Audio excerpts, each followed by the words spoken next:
کہ وہ اپنی طبیعت کے اندر برداشت رکھتا ہو۔ عدم برداشت ایک اخلاقی عیب ہے جو نہ صرف یہ کہ سوسائٹی اور ماحول اور معاشرے کے اندر پریشانی پیدا کرتا ہے، بلکہ جو لوگ اس عیب کا شکار ہوتے ہیں وہ خود بھی بڑے بے چین، بڑے بے قرار اور مضطرب رہتے ہیں۔ ذہنی تناؤ، فکری انتشار اور طبیعت کی بے چینی ان کا مزاج بن جاتی ہے۔ قرآن مجید فرقان حمید نے ارشاد فرمایا والکاظمین الغیظ والعافین عن الناس، فرمایا جو لوگ غصے کو پی جائیں اور لوگوں سے درگزر کریں، واللہ یحب المحسنین، فرمایا یہ وہ نیک لوگ ہیں جن سے اللہ محبت فرماتا ہے۔ یہ نہیں فرمایا کہ انہیں غصہ نہیں آتا، یہ نہیں فرمایا، غصہ آتا ہے۔ غصہ نہ آنا بذات خود ایک عیب ہے، لیکن غصہ انہیں آتا ہے پر وہ اس غصے کو پی جاتے ہیں، وہ ضبط کر لیتے ہیں، وہ اپنے غصے پر کنٹرول کرتے ہیں۔ والکاظمین الغیظ، وہ غصے کو پورے طور پر کنٹرول میں کر لیتے ہیں، اور والعافین عن الناس، لوگوں سے درگزر کر جاتے ہیں۔ اچھا، یہ بھی بات نہیں کہ وہ کمزور ہیں اس لیے معاف کر دیتے ہیں، وہ طاقتور ہیں، باہمت ہیں۔ کیوں؟ کہ اللہ کے پیارے ہیں۔ واللہ یحب المحسنین، اللہ کہتا ہے میں ان سے محبت کرتا ہوں، جو رب کا پیارا ہو وہ کمزور ہوتا ہے، وہ اللہ کا محبوب وہ کمزور ہوتا ہے، جو اللہ کا چنا ہوا ہو وہ کمزور ہوتا ہے۔ فرمایا ان لوگوں کا معیار یہ ہے، ان لوگوں کا رویہ یہ ہے کہ یہ غصے کو پی جاتے ہیں اور لوگوں سے درگزر کرتے ہیں۔ نبی پاک صلی اللہ تعالیٰ علیہ وسلم کا ایک فرمان اس تعلق سے بڑا خوبصورت ہے، آپ کو بڑا مزہ دے گا اگر کبھی وہ ذہن میں آ گیا۔ اللہ کے حبیب علیہ السلام فرماتے ہیں جو آدمی غصے نکالنے کی قدرت رکھنے کے باوجود غصہ پی جائے، یعنی وہ تیس نیس کر سکتا تھا، وہ اینٹ کا جواب پتھر سے دے سکتا تھا، وہ 1 کی 10 سنا سکتا تھا، قدرت کے باوجود جو غصے کو پی جائے، فرمایا اللہ تعالیٰ ایمان اور یقین کے ساتھ اس کے سینے کو بھر دے گا۔ اس کا سینہ اللہ ایمان سے بھرے گا۔ آپ بات کو سمجھیے گا، غصہ پی گیا ایمان آ گیا، غصہ پی گیا ایمان قوی ہو گیا۔ اس نے اچھا غصہ بڑا دلاتے ہیں لوگ، غصہ بڑا دلاتے ہیں، بعض لوگ تیش دلاتے ہیں، بعض لوگ اس طرح کی بات کرتے ہیں کہ ان کے جواب میں دل کرتا ہے کہ بندہ نہ بہت ساری چیزوں کو آج سخت لہجے کے اندر ان کا جواب دے، لیکن وہ کسی نے کہا تھا کہ اسی خیال میں گزری ہے شام میں درد اکثر کہ جب درد حد سے بڑھے گا تو مسکرا دوں گا۔ ہم نے ارادہ کیا ہے کہ جب زیادہ دقت کوئی کرے گا نا تو ہنس دینا ہے، کوئی بات نہیں، چھوڑ دینا ہے، چل یار جا اپنا کام کر، کوئی نہیں، ہم اس موضوع پر آتے نہیں۔ یہ جو برداشت ہے یہ حسن ہے زندگی کا۔ آپ کے رویے میں، آپ کی طبیعت میں، آپ کے مزاج میں کچھ برداشت ہونی چاہیے۔ کچھ لوگ ہوں گے جو بالکل غلط بات کریں گے آپ کے بارے میں، 100% غلط بات کریں گے، 1% آپ کا قصور نہیں ہوگا، پھر بھی وہ آپ کا قصور شمار کریں گے۔ کبھی قرآن مجید پڑھو نا، کائنات میں سب سے حسین بھی نبی ہوتے ہیں، سب سے زیادہ پاکیزہ بھی پیغمبر ہوتے ہیں، معصوم ہوتے ہیں، خطائیں ان کے قریب ہی نہیں آتی۔ اللہ کے نبی عالی نسب خاندانوں میں پیدا ہوتے ہیں اور قوموں کے سب سے زیادہ خیر خواہ بھی نبی ہوتے ہیں، لیکن آپ قرآن مجید پڑھیے لوگ کیا کہتے تھے، معاذ اللہ یہ تو جادوگر ہیں، یہ تو شاعر ہیں، یہاں تک کہتے تھے کہ معاذ اللہ آپ ہی کو پیغمبر بنانا جانا تھا، کسی اور کو کیوں نہیں بنایا گیا؟ لیکن نبیوں کے حوصلے، پیغمبروں کے جذبے، قومیں تنقید کرتی رہی وہ ان کا بھلا کرتے رہے۔ سوسائٹی میں ڈھیر سارے لوگ آپ کو ایسے ملیں گے کہ لوگ ان کا بھلا کرتے ہیں لیکن وہ سامنے والا جو ہے وہ تڑپ رہا ہوتا ہے، وہ تکلیف دے رہا ہوتا ہے، اس کا رویہ سخت ہوتا ہے. تو یہ عدم برداشت. اور پھر میں آپ کو ایک اور بات بھی عرض کروں، عدم برداشت کا مسئلہ عالمی مسئلہ ہے، دنیا کا مسئلہ ہے. بڑے ملک چھوٹے ملکوں کو برداشت نہیں کرتے، ان کو پسند نہیں آتا. یہ ترقی کر گئے ہیں، یہ تو ایٹمی طاقت بن گئے، انہوں نے تو فلاں مقام پر فلاں چیز کیسے حاصل کر لی، ان کے پاس یعنی برداشت نہیں ہے. اور ہمارے ملک کا قومی مسئلہ سب سے بڑا کہ عدم برداشت.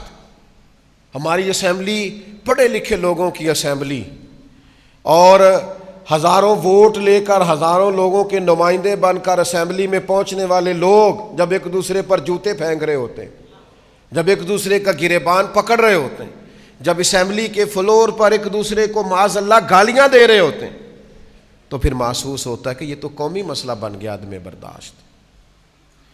یہ تو رویے میں ایک دوسرے کو قبول کرنے کی اور ایک دوسرے کو برداشت کرنے کی ذرا برابر بھی لوگوں کے اندر قوت نہیں رہی. اور آپ عام روٹین میں رویہ دیکھیں، فلاں نوجوان نے خودکشی کر لی، کیا ہوا تھا جی؟ وہ جی ہوا یہ تھا کہ والد نے ڈانٹ دیا کسی بات پر. آپ اتنا بھی برداشت نہیں کر پائے کہ آپ نے فوری طور پر اپنی جان لینے کا ہی فیصلہ کر لیا؟ آپ نے اتنی بزدلی دکھائی کہ آپ حالات کا مقابلہ ہی نہیں کر سکے، آپ میدان میں کھڑے ہی نہیں رہ سکے، آپ کو تھپیڑے سہنا ہی نہیں آیا، آپ اتنے بزدل ثابت ہوئے کہ اپنی جان آپ نے لے لی. سب سے زیادہ مجھے زندگی میں وہ شخص بزدل لگتا ہے جو کہتا ہے جی میں تو اب سوچتا ہوں کہ اللہ تعالیٰ مجھے ایمان کی موت ہی دے دے. او بھائی اتنے کمزور ہو گئے آپ کسی غیر کی دھرتی پہ رہتے ہیں، آپ اپنے رب کی زمین پہ بستے ہیں، اپنے مالک کا دیا رزق کھاتے ہیں، اللہ کی دی ہوئی زندگی گزارتے ہیں. اس قدر کمزور آپ کیسے ہو گئے؟ اور پھر اپنی مرضی سے آئے نہیں، ہم اپنی مرضی سے جانا بھی نہیں. اس نے جب چاہا بھیجا، جب وہ چاہے گا جائیں گے. اس لیے زندگی کو جئیں، اس کا حسن زندگی کا محسوس کریں، آپ کے اندر وہ خاص لذت ہو، لیکن برداشت رکھیں. برداشت. میرے نبی پاک علیہ السلام کی سیرت کا ہر عنوان ہی انوکھا ہے، لیکن جو میرے نبی کی برداشت ہے نا، اوئے ہوئے. قربان ہو جائے میری اولاد حضور کے اس وصف پر، وار دوں اپنے ماں باپ نبی پاک کے اس اخلاقی کمال پر. ساری طاقتیں رکھنے والے محبوب، وہ جن کی پلکیں ذرا آنسوؤں سے بھیگیں جو جبریل دوڑے آئے. یا رسول اللہ صلی اللہ علیہ وسلم، رب کہتا ہے وَلَسَوْفَ يُعْطِيكَ رَبُّكَ فَتَرْضَىٰ، آپ کا رب آپ کو اتنا دے گا آپ راضی ہو جائیں گے. سیدہ طیبہ حضرت عائشہ صدیقہ رضی اللہ تعالی عنہا فرمائے حضور میں دیکھتی ہوں آپ کا رب آپ کی خواہش پوری کرنے میں جلدی فرماتا ہے. اتنا کمال نبی پاک علیہ الصلوۃ والسلام کو اللہ نے دیا، لیکن مکے کے 13 سال حضور نے برداشت کر کے گزار دیے. میں سیرت کا چھوٹا سا طالب علم ہوں، میں ذمہ داری سے بات کرتا ہوں. بعض لوگ کہتے ہیں جی ابھی اسلام کو قوت حاصل نہیں تھی اس لیے محبوب نے کوئی جنگ نہیں کی. آپ کی غلط فہمی ہے، آپ کی غلط فہمی ہے یہ کہ اسلام کو قوت حاصل نہیں تھی. ایک بندے کے پیسے دبائے تھے اسی دور میں ابو جہل نے، تو میرے محبوب نے فرمایا چلنا میرے ساتھ، کیسے کیوں نہیں دیتا. غضب سے ان کے خدا بچائے کہ نور باری جلال میں ہے. یہ مکے کے دنوں کی بات ہے جب ایک غریب کی بچی ایک کافر نے اٹھا لی تھی تو اللہ کے حبیب نے فرمایا تو واپس کرتا ہے یا کرے تیرا علاج. اللہ نے طاقتیں دی ہیں اپنے محبوب کو، لیکن وہ جو حضور نے کچھ نہیں نہ کہا، یہ میرے نبی کی برداشت ہے، یہ میرے محبوب کا حوصلہ ہے، یہ رسول کائنات علیہ السلام کا دیا ہوا سبق ہے، یہ نبی پاک کا امت کو پڑھایا ہوا وصف ہے. دل تھوڑا کشادہ رکھیں، ذہن تھوڑا وسیع رکھیں، اور ہر ایک سے مخالفت بھی اچھی نہیں ہوتی. دعا کرو کہ دشمن بھی خاندانی ہو. آپ ہر چھوٹے بڑے آدمی کی بات کا جواب دینے لگ جاتے ہیں، ہر ایک کی آپ رائے پر تبصرہ کرنے لگ جاتے ہیں. دعا کرو کہ دشمن بھی خاندانی ہو. آپ کا حوصلہ جوان ہونا چاہیے، ظرف بڑا ہونا چاہیے، حوصلہ تھوڑا مضبوط ہونا چاہیے، آپ کی طبیعت کے اندر ایک خاص قسم کی لطافت ہونی چاہیے، برداشت کا ایک وصف ہونا چاہیے۔ یہ کیا بات ہوئی چھوٹی چھوٹی بات پر آپ دشمنوں کو ختم کر کے جینا؟ یہ اتنا کمال نہیں جتنا دشمنوں کے سامنے جینا کمال ہے۔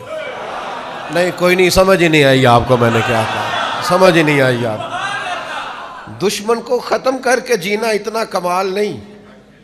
چلے، میں دیہاتی ماں کا بیٹا ہوں، اپنے جملے میں بات کرتا ہوں، میں کسان کا پتر ہوں، اپنے جملے میں بات کرتا ہوں۔ وہ میرے بزرگ کہا کرتے تھے کہ کسے تو سیڈ تے ہو کے جینا ہو رہے تے وہ دے سینے تے مونگ دلنا ہو رہے۔ او بھائی، دشمن کے سامنے جینا اور ہے۔ آپ کو بات کی سمجھ آ رہی ہے؟ یہ تھوڑا سا اور ہے، آپ چیزوں کو سمجھیں۔ دیکھیں نا، کافر ختم نہیں ہوئے مکہ مکرمہ سے، ابھی ان کا داخلہ ممنوع نہیں ہوا، لیکن مکہ فتح ہو گیا تو نبی کریم نے کیا فرمایا؟ فرمایا جب تم نے بیت اللہ کا طواف کرنا ہے تو پہلے 3 پھیرے ذرا اکڑ اکڑ کے چلنا ہے۔ نہیں سمجھ آئی تو گل؟ وہ کہتے ہیں رمل کرنا، ذرا کندھے ہلا ہلا کے چلنا ہے، ان کو بتانا ہے کہ کعبے کے اصل وارث آ گئے ہیں۔ ذرا کندھے ہلا ہلا کے رمل کر کے چلنا ہے، ان کو پتہ چلے کہ اصل وارث آ گئے۔ وہ میرے بھائی، دشمن کے سامنے جینا کمال ہے، اس کی آنکھوں میں آنکھیں ڈال کے جینا یہ کمال ہے۔ کہاں تھا حضرت عمر فاروق رضی اللہ تعالیٰ عنہ نے، یا رسول اللہ مجھے اجازت دے میں عبداللہ ابن ابی سلول کو قتل کر دوں۔ بہت سارے صحابہ نے کہا حضور اجازت دیں، اس کے وجود سے دھرتی کو پاک کر دیں، پر حضور نے فرمایا رہنے دو، اسے رہنے دو۔ نبی پاک صلی اللہ علیہ وسلم نے فرمایا لوگ کیا کہیں گے، اب کلمہ پڑھنے والوں کو قتل کرنا شروع کر دیا، اسے رہنے دو۔ ہر آدمی کو اپنے حساب سے حکمت سمجھ آتی ہے، پر میرے محبوب نے کہا اسے رہنے دو، اسے دیکھنے دو مکہ فتح ہو رہا ہے، اسے دیکھنے دو غزوہ حنین میں فتح ہو رہی ہے، اسے دیکھنے دو، اسے ذرا دیکھنے دو ابو بکر کی ساجد آج کیا ہے، اسے ذرا دیکھنے دو میرے عمر فاروق کا للکار کیا ہے، اسے دیکھنے دو عثمان غنی کی وفاداری کیا ہے، اسے میں نے علی شیر خدا دکھانا ہے، اسے میں نے حسین اور حسن کی سیادت اور امامت دکھانی ہے، اسے دیکھنے دو ذرا، اسے جینے دو، یہ دیکھے ذرا اللہ نے کتنی شانیں عطا فرمائی۔ اذا جاء نصر اللہ والفتح ورأیت الناس يدخلون فی دین اللہ افواجا، اسے دکھانا ہے کہ کیسے فوجوں کی فوجیں اللہ دین میں داخل فرما رہا ہے۔ ایک وجہ مجھے یہ بھی سمجھ میں آتی، بھائی اتنی جلدی کمزور نہ ہوا کریں، سینے میں تھوڑی برداشت پیدا کریں، سینے میں تھوڑا حوصلہ پیدا کریں، تھوڑا سا نا آپ کے مزاج میں۔ کچھ لوگ نا فروعی مسائل میں اپنے حساب سے دین کا کام کرنے کا کوئی طریقہ بناتے ہیں کہ ہم نے اس طرح سے دین کا کام کرنا ہے۔ کچھ تبلیغ کا رستہ اختیار کرتے ہیں، کچھ تدریس کا رستہ اختیار کرتے ہیں، میں پڑھاؤں گا، کچھ تحریر کا رستہ اختیار کرتے ہیں کہ میں لکھا کروں گا، کچھ کہتے ہیں کہ میں خانقاہی رستہ اختیار کروں گا، لوگوں کو ورد وظیفے پڑھاؤں گا، عبادات پہ لگاؤں گا۔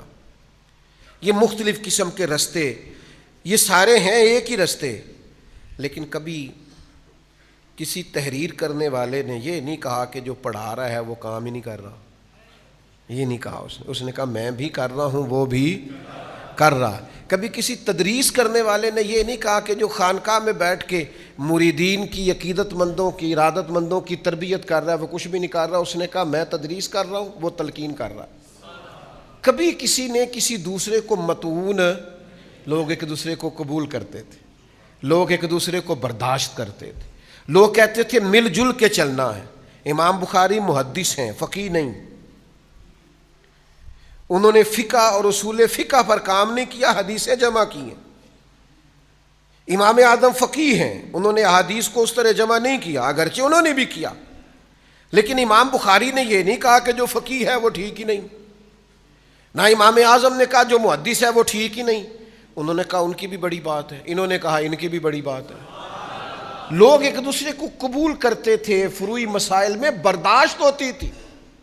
یعنی امام شافعی رحمۃ اللہ تعالی علیہ، میں بڑا عقیدت مند ہوں امام شافعی کا، کیا بات ہے امام شافعی کی، پر امام شافعی تو رفع دین سے نماز پڑھتے ہیں، وہ تو اونچا آمین کہتے ہیں، لیکن میں ان کا عقیدت مند ہوں، عقیدت مند ان کا ہوں، مقلد امام اعظم کا ہوں۔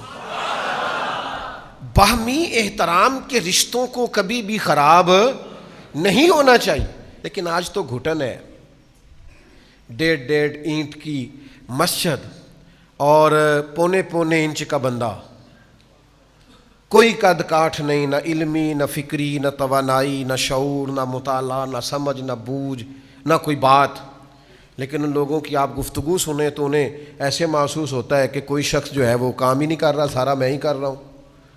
ان کا خیال ہوتا ہے کہ کسی اور کو پتہ ہی کسی چیز کا نہیں۔ کی عقیدہ پنجابی چ پا نہ پڑھی وقت نو، تو جڑا وقت نو پھڑیا ہوئے تو رحم کھانا چاہیے کہ انہیں لڑائی کرنی چاہیے، وہ تو بیچارہ وقت نو پھڑیا ہے، تو اس پر رحم کھائیں۔ تو میرے عزیز، برداشت کا مزاج، برداشت کی محبت، برداشت کی لذت اپنے اندر پیدا کریں، برداشت ہونی چاہیے۔ اللہ کے پیارے رسول صلی اللہ تعالیٰ علیہ وآلہ وسلم نے فرمایا، بڑے گھونٹ ہیں جو انسان پیتا ہے، بڑے گھونٹ ہیں جو انسان نگلتا ہے، لیکن فرمایا اللہ کو بندے کا سب سے زیادہ وہ گھونٹ پسند ہے جو وہ غصے کا گھونٹ پی جاتا ہے۔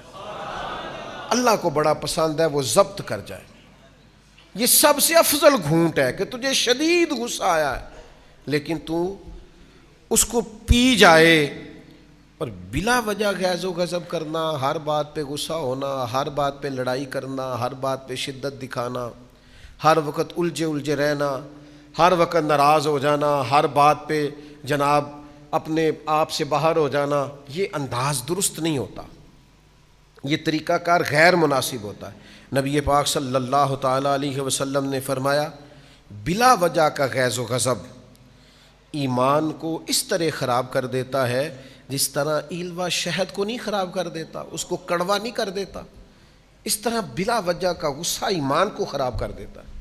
ہر وقت کا جاہو جلال ٹھیک نہیں، ہر وقت کی ناراضگی ٹھیک، کچھ لوگ نا ناراض رہتے ہیں، اور اگر آپ ناراض نہ ہوں تو چونکہ ہم رہتے ہیں ناراض لوگوں کے درمیان، لہذا ہم نے بھی ناراض ہی رہنا شروع کر دیا، سارے ناراض ہیں، کوئی کسی سے ناراض ہے تو کوئی رہتے جو ہر وقت دائیں بائیں ناراض ہوتے ہیں، تو لہذا ہم بھی ناراض ہی رہتے ہیں۔ اور اکثر بندے پوچھتے ہیں، کہتے تسی ناراض تو نہیں؟ ہر وقت کوئی ناراض نہیں ہوتا، ہم رہتے ہیں ناراض۔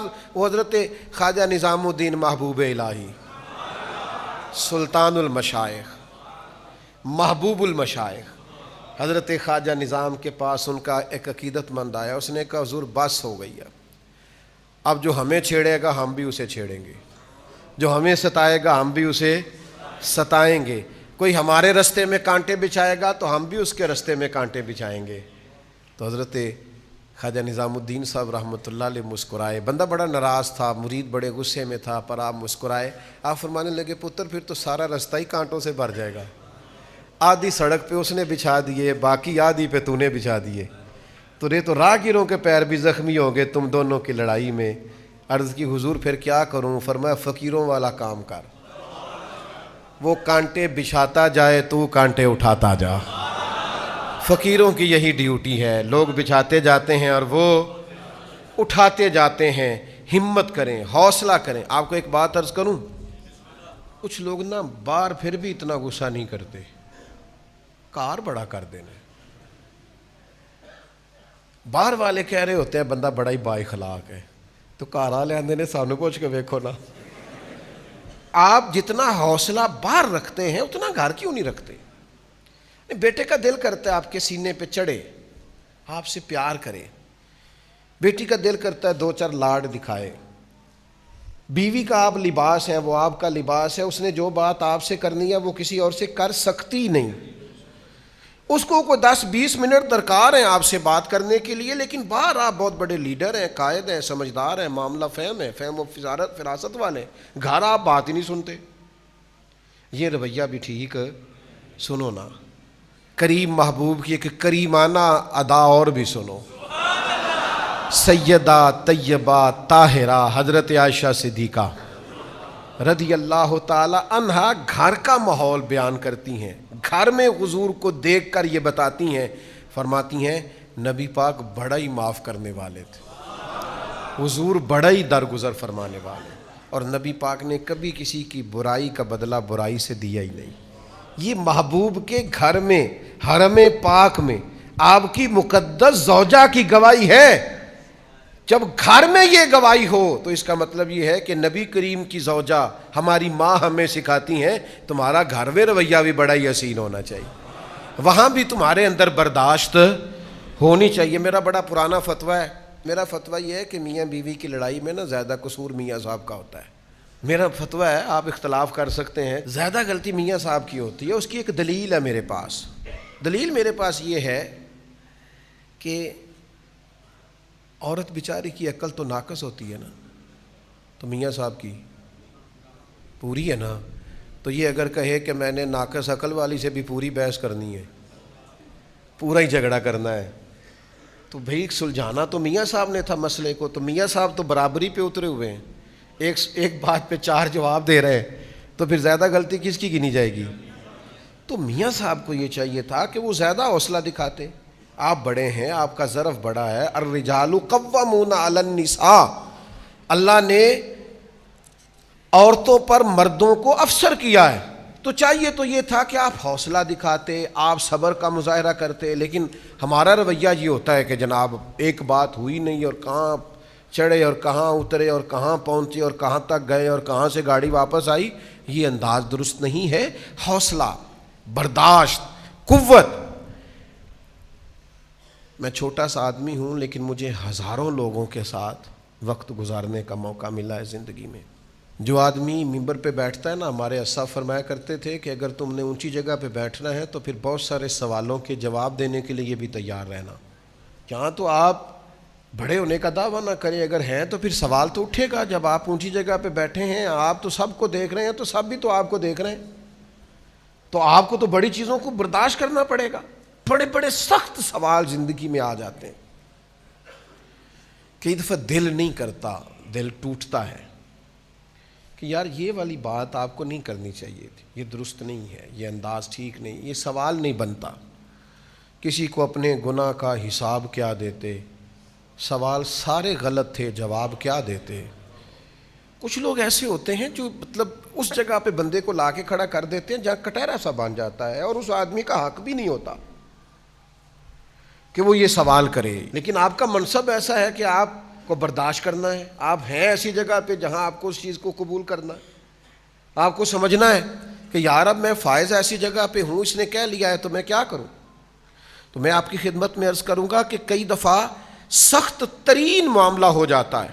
فتح مکہ کے بعد نا غزوہ حنین ہوا تھا, بہت سارا مال غنیمت آیا, اور نبی پاک صلی اللہ تعالی علیہ وسلم بیٹھ کر مال غنیمت تقسیم کر رہے تھے. زویل خویسرا, پھر جس کی نسل سے خارجی پیدا ہوئے. ذرا غور کرنا میں کیا کہنے لگا ہوں. یہ آیا اور آتے ہی اس نے پتہ کیا کہا نبی پاک صلی اللہ علیہ وسلم سے, کہنے لگا اے محمد صلی اللہ علیہ وسلم, آپ مال تقسیم کر رہے ہیں, ذرا انصاف سے کیجئے گا.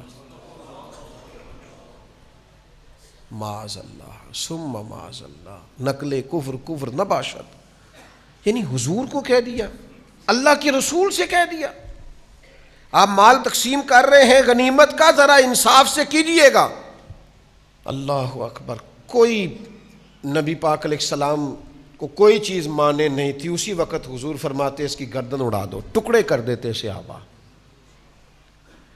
اور تیار تھے جناب عمر جیسے لوگ کہ حضور مجھے اجازت دے میں اس کی گردن ماروں. لیکن اللہ کے رسول, بڑا سارا حوصلہ اللہ نے اپنے حبیب کو عطا فرمایا. کائنات میں سب سے بڑھ کر حوصلہ رسول پاک کو اللہ نے عطا کیا. میں آپ کو بتاتا ہوں, لوگ کئی دفعہ ایسا سوال کر دیتے ہیں جس سے بڑی تکلیف ہوتی. یار آپ کو نہیں کرنا چاہیے تھا, آپ کا منصب نہیں تھا, آپ کا بنتا نہیں تھا. کیوں آپ نے یہ سوال کیا؟ کہنے لگا اللہ کے حبیب سے انصاف کیجئے گا. تو رسول پاک صلی اللہ تعالی علیہ وسلم فرمانے لگے تجھ پر مجھے افسوس ہے. یہ ذرا انداز دیکھیے جواب دینے کا. حضور فرمانے لگے تجھ پر مجھے افسوس ہے، اگر میں انصاف نہیں کروں گا تو پھر دنیا میں کون انصاف کرے گا؟ یہ تو منبع ہے انصاف کا، یہیں تو انصاف کے سوتے پھوٹتے ہیں، یہیں سے تو لوگوں کو انصاف کرنا آتا ہے. تو اگر میں ہی نہیں کروں گا تو پھر انصاف. لیکن اگلی بات حضور نے جو کی لوگوں کو سمجھانے کے لیے، حضور سید عالم صلی اللہ تعالی علیہ وسلم فرمانے لگے اللہ تعالیٰ میرے بھائی حضرت موسیٰ علیہ السلام پہ رحم کرے، ان کو اس سے زیادہ ستایا گیا. یہ عذرائے تواضع حضور نے ارشاد فرمایا حضرت کلیم کو اس سے زیادہ لوگوں نے تکلیف دی. کیا آپ کی خدمت میں بات عرض کریں، لوگ کس کس طرح کی اذیت دیتے ہیں، کس کس بنیاد پر لوگ بات کر جاتے ہیں جو بالکل نہ ان کا سٹیٹس ہوتا ہے اور نہ ان کا اس سے کچھ لینا دینا ہوتا ہے. لیکن ایک بہت بڑے زبردست قسم کے بزرگ ہیں، اب تو وہ وصال کر گئے کچھ عرصہ پہلے. میں ان کا بڑا معترف تھا کہ انہوں نے زندگی میں بڑا کام کیا، بڑی ڈیوٹی کی، کتابیں لکھی، بہت بڑا ادارہ بنایا، بہت ساری تدریس کی. تو میں چونکہ بہت سارے علاقوں میں جاتا رہتا ہوں، تو ہم جس علاقے میں جاتے ہیں وہاں کے علاقے کے علماء کے لوگ شکایت کرنی شروع کر دیتے ہیں. تو پہلے تو چلیں کبھی کسی وقت چیزوں کی سمجھ نہیں ہوتی تھی، پھر بعد میں خیال آیا کہ یار یہ تو ہر علاقے میں ایسا مسئلہ ہے. پھر ایک دو سے میں نے کہا بھائی میں تو آیا ہوں سال کے بعد 2 گھنٹے کے لیے، میں نے چلے جانا ہے. آپ کے سارے جتنے بھی مذہبی دینی معاملات ہیں وہ آپ کے علاقے کے علماء نے کرنے. تو یہ رویہ آپ کا درست نہیں ہے کہ آپ کہیں کہ آپ بڑے اچھے ہیں چونکہ آپ باہر سے آئے ہیں. تو تھوڑا برداشت کی طبیعت اپنی زندگی میں لیں. بلا وجہ کے شکوے، بلا وجہ کی شکایتیں دل کو تنگ کریں گی، آپ خود پریشان ہوں گے. میں نے زندگی میں بہت سارے ایسے لوگ دیکھے ہیں، چونکہ میرا ایک دیہاتی کلچر سے وابستہ ہے، کہ وہ بیچارے ایک بھینس ہوتی تھی تو بڑے راضی ہوتے تھے، شکر ہے اللہ دا گھر دا دودھ دے. اس پر ہی بڑے زیادہ شاکر تھے اور بہت زیادہ آگے نکل جاتے تھے. بلا وجہ کی آزمائشیں اپنی زندگی میں نہ بنائیں. آپ برداشت پیدا کریں، اگر کوئی بات کر بھی جائیں جیسی کسی دے کچھ بھی نہیں لگ دے، نہ کوئی ساڈا دردی. ویسے بھی فقیہ شہر نے تہمت رکھی ہے ساغر پر کہ یہ شخص درد کی لذت کو عام کرتا ہے. کہتے ہیں دیکھو مجھ پر الزام کیا لگایا ہے کہ میں درد بڑا بانٹتا ہوں، دیکھو کیا الزام لگایا. تو اس لیے بہت زیادہ اپنے اندر حوصلہ پیدا کریں. اللہ تعالیٰ سمجھنے کی توفیق عطا فرمائے.